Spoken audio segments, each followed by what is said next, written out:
Atop their heads, they wear the conical helm, sometimes known as a Spangen helm, covering the head neatly with that classic nasal guard. Right hand has to deploy the lance or the sword. You have to therefore be able to ride one-handed, and the horse needs to know to feel the pressure of the reins left and right as an aid or a guide.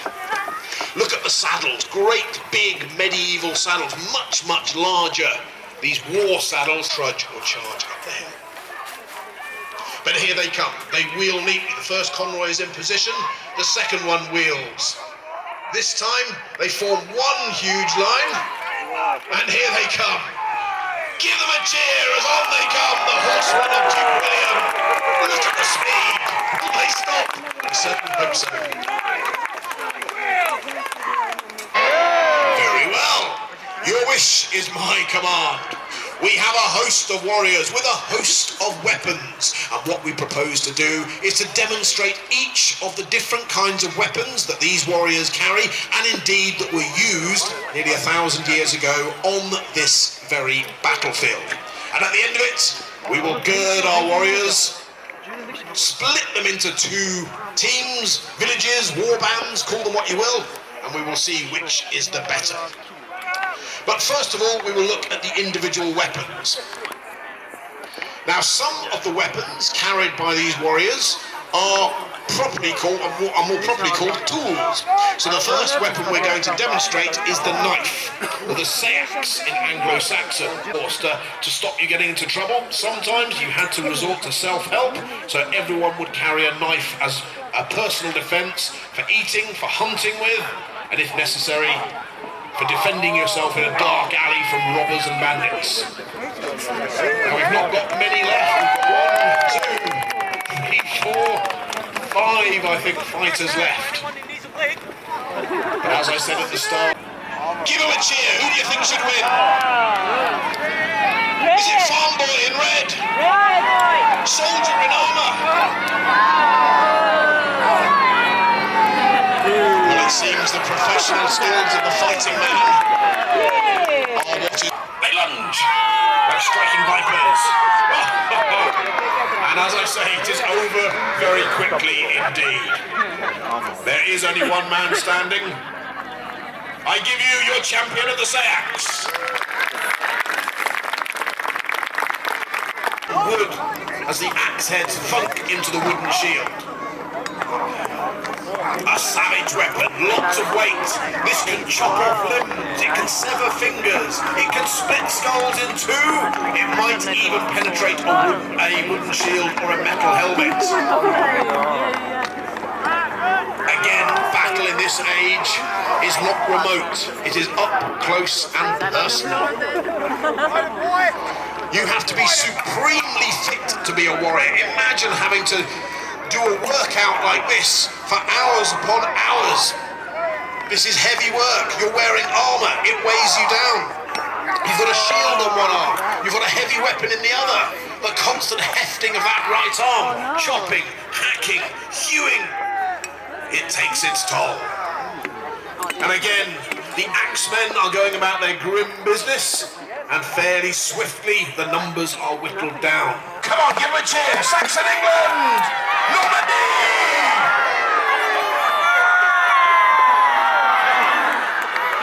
And the Saxon is down! A victory for Normandy! Is this a foretaste of the battle at Rouen across the battlefield?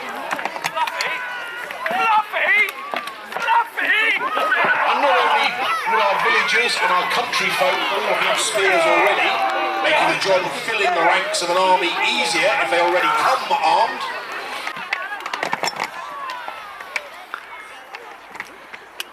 Who do you like the look of? Round shield or kite shield? Blue or red? Yellow or red?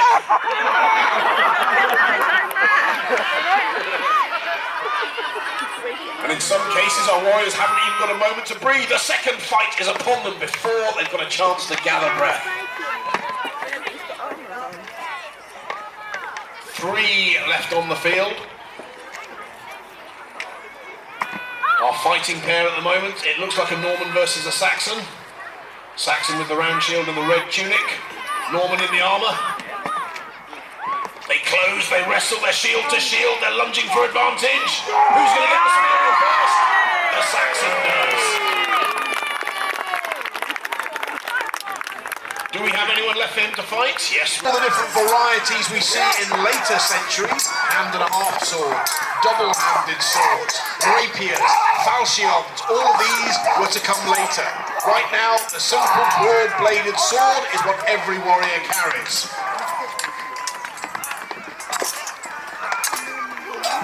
And some of our warriors are certainly going at it hard and heavy.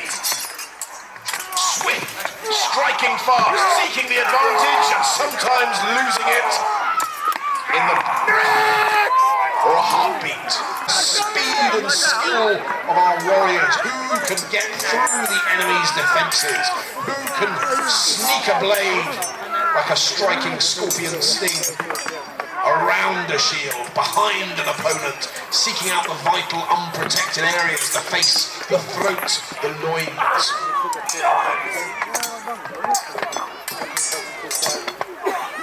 Now, as I say, making swords like this is an extremely specialised skill.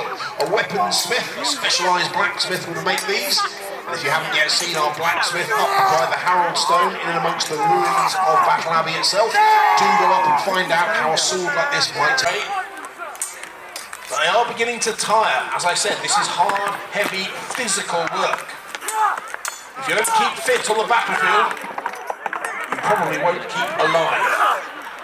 You need to be strong, you need to be fit, and a fighting man would have big muscles. He would look like a bodybuilder in the modern 21st century.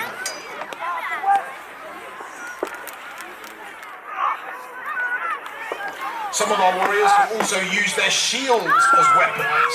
The edge or the rim can be smashed into a nose or onto unprotected. And straight away, Blue Shield is in with a savage blow to his enemy.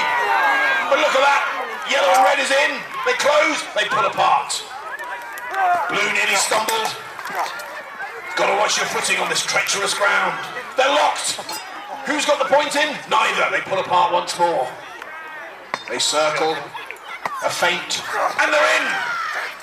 Searching for advantage. Who can slice that blade down the side of somebody's neck? Oh, Blue Shield is wounded. Renyo seeks his advantage. Using the higher ground, using the speed, using strength. He's done it! Yellow and red is the victor. I give you the champion of the sword! Large as the hand axes we saw earlier. You have to be strong, you have to be a true hero to wield one of these. But you can batter your opponents, smash them down, knock them off their feet with the blows from this weapon. You can hook shields aside. This is a powerful weapon. Head of a horse in battle. Such is the huge cutting power of this heavy, heavy weapon. Shields will be splintered with one or two blows. Heads could be severed. Limbs, legs and arms could be chopped off at the knee and the elbow. This is a frightening weapon and a deadly one.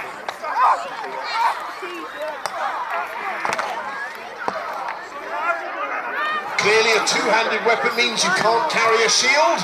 But if you can keep the axe moving, whirling around your head like a helicopter blade, it keeps everyone at bay, even if they're trying to surround you and get at you from the flanks or from behind. But you have to be supremely fit and strong to wield a weapon this big and heavy. The only way to defeat them is to wear them down, surround them. 4, 5, 6 warriors. Some of you are going to die, but hopefully, maybe, you can get the Dane Axeman in the end. Who will be the last Dane Axeman left standing?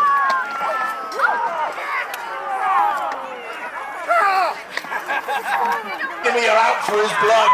He's got to keep moving. Eventually they bring him down, but nevertheless, he was the last Dane Axeman standing. A round of applause for the effort, the sheer physical effort. A few arrows and ballistic weapons that we haven't seen before. Bow and arrow, the slingshot, hurling its stone. These are brought into play as well. The villagers step off first, eager. to throw the invaders back into the sea. But the invaders have the advantage of high ground. The villagers will have to walk up that slope. And now the Normans set off as well. Come on, give them a cheer. Who's going to close? Who's going to be the victor? At the moment, the hacking and thrusting on the shield wall means that if you've got a man left or right of you, you've got a bit of mutual support, a bit of defence. But soon on the flanks, an enemy will nip around the side and try and get you from behind. You've got to be wary, you've got to be watchful, you've got to have eyes in the back of your head when the press of battle in the shield wall turns into a melee.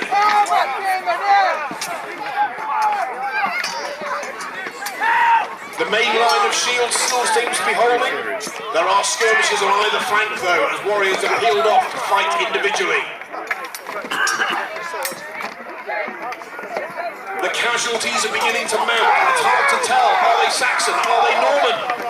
Who's got the better of this? I think the villagers are pushing on hard. What do you think? Are the Saxons winning?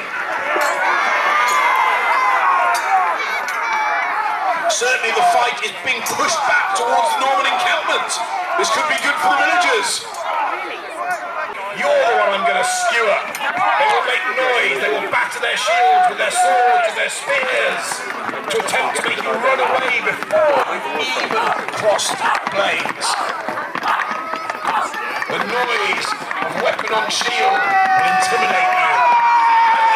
And then, they step on the ridge of Senlac. Here they come, the English defenders who will defend your homes. Give a cheer now for the forces of King Henry, the Saxon defenders of southern England.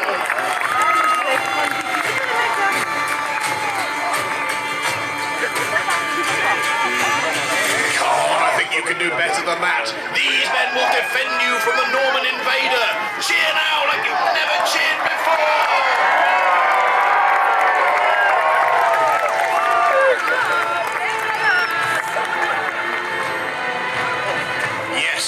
More men than we thought have made it from Yorkshire. The feared, the local militia from Sussex, from Surrey, maybe even as far afield as Hampshire and Kent are here today as well. Harold's own personal bodyguard are here, his half-guard of troops. The king must be nearby, but I cannot see him yet. But his men have made it in time. They have seized this vital ridge of Senlac. If here they can build a shield wall, overlapping shields, a block, a check to any Norman that might try and seize London from the south. That is their aim. Yes, you can boo if you wish, or you can cheer. Let's hear it. Make some noise, Normandy!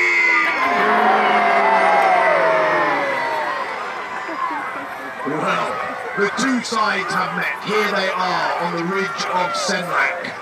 It must come to battle. Talitha, here he comes.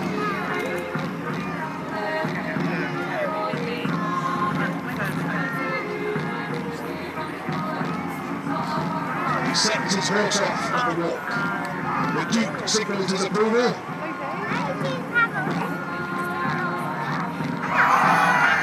Number, but you're right. Not by as many as I'd expected. God is truly on our side. Their ranks have been thinned by their battle to the Vikings in the north, and it seems that we have also spent the last 2 weeks particularly. And so, my lord, by laying waste to the land hereabouts with fire and sword, and giving our soldiers the pleasure. Hacking, hewing, slashing, thrusting, no quarter article given.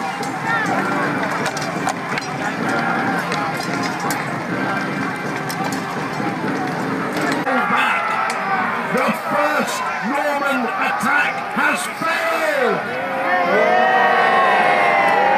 The Saxon shield wall has stood firm! England is safe! For the time being. For the time being.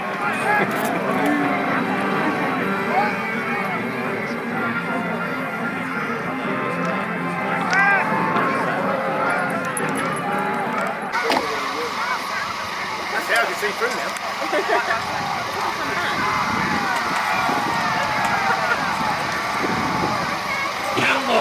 break through. They're pushing hard. But it seems not to have been enough. Good Lord. Can the vaunted secret weapon cannot break through? William will want to try again.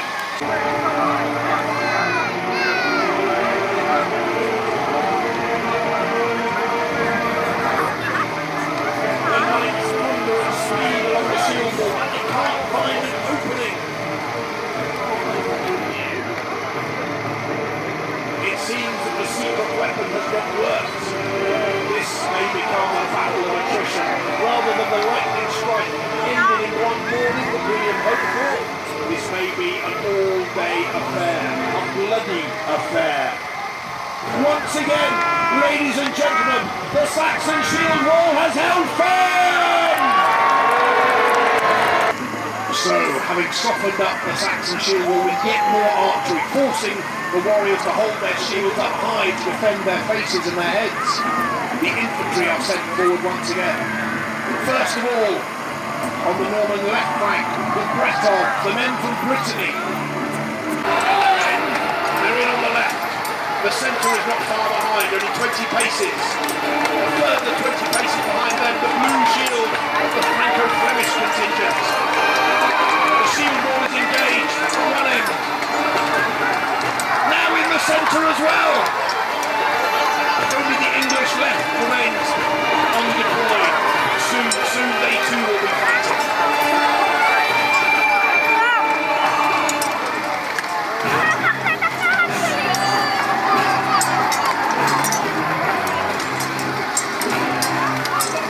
The fighting is tremendous. Again, stabbing, cutting, hacking, hewing, chopping their way into wood and metal and flesh, but neither side in the ground. Come.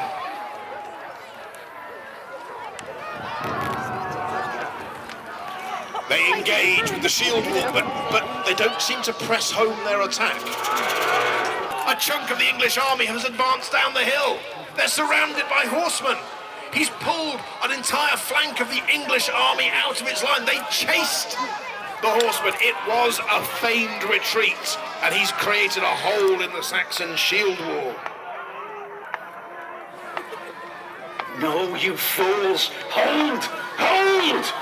The Norman knights on horseback come forward to finish the job. The archers cease shooting for fear of hitting their own horses. The knights spur their horses forward. That tiny knot of defenders around the king looks painfully fragile. And the knights are in. The Huscarls, the bodyguard, the half-guard attempt to defend Harold, but they are soon to be overwhelmed.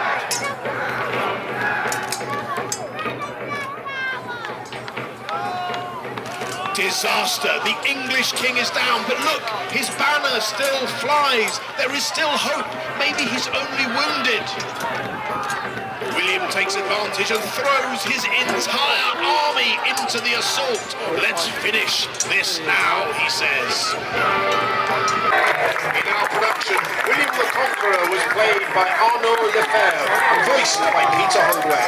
Battle performance was directed by me, Mark Selby. Cavalry were coordinated by Alan Larson of the Troop.